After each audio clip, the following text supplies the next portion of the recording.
So here we will discuss little bit about receptor regulation.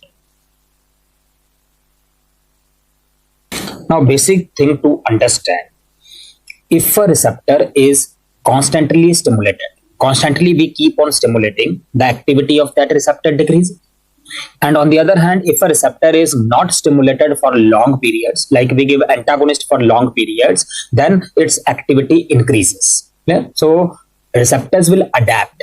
So how they adapt we want to see. So starting with the first method, that means when we constantly stimulate the receptor, constant stimulation of receptor, or we can say constant presence of agonist, how it modifies the receptor.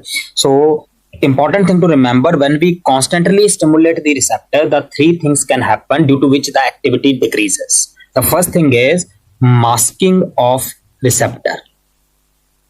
Masking simply means the receptors which are present on the surface of the membrane, which are present on the membrane, they will go down below the membrane. So they are not present for the agonist to work. So masking of receptors can occur, and this masking can occur immediately because the receptors are present, they go down. Immediate masking can occur, quickly it can happen.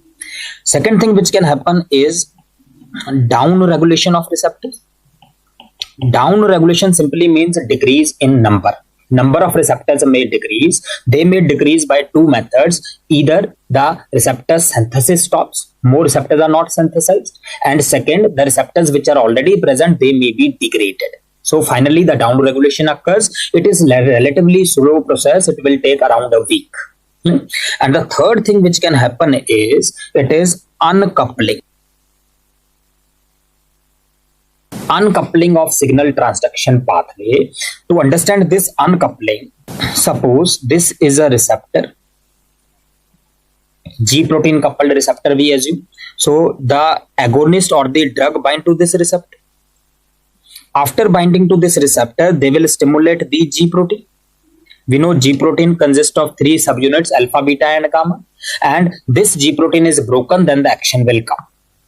Now when constantly agonist is present, then it is not able to stimulate the G protein. The coupling does not happen. So when G protein coupled receptor is not able to couple with the G protein, obviously the action will stop. Now how this uncoupling happens? What happens is, in the cells we have a protein called as GRK. An enzyme is present. The name is G protein coupled receptor. G is G protein coupled receptor, GPCR receptor kinase. G protein coupled receptor kinase. So kinase means phosphorylase. So when the receptor is constantly getting stimulated by this agonist, now G protein receptor kinase will phosphorylate this protein. This protein is phosphorylated. We have GRKs for almost all G protein coupled receptors. In case of beta receptors, if we talk about beta adrenergic receptor, so this G protein coupled receptor kinase is known as BARK, beta adrenoreceptor kinase. So this simply is type of GRK. So this will phosphorylate the receptor. Now when the receptor gets phosphorylated, now it will attract a protein which is called arrestin. So this phosphorylated receptor, it binds to a protein called arrestin. And when it binds to arrestin, now it cannot interact with the G protein. So when it is not able to interact with the G protein, or simply uncoupling happens, now the action will stop. Okay? So this is third mechanism, that means uncoupling. So by three methods, we can decrease the activity of receptor when it is constantly stimulated. One, masking of receptor, means receptor goes down, not available on the membrane. Second, down regulation, means number decreases. And third, uncoupling of the signal transduction mechanism. Clear? Similarly, if we constantly inhibit the receptor, or we can say constantly non-stimulation of receptors, constant presence of antagonist we can say, or constant non-stimulation of receptors, it will do the opposite thing. So same three things will be reversed. That means instead of masking, there will be unmasking.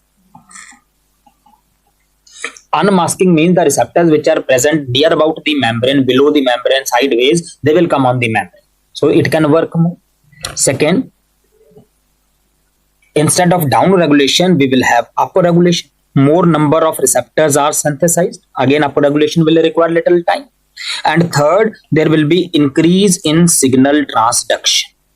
So same number of receptors can stimulate the G proteins more. Okay? So that is constant presence of antagonist or receptor is not stimulated. Like we can take the example. If you remember, there is a receptor present here which is called alpha. Alpha 2 is stimulated by clonidine.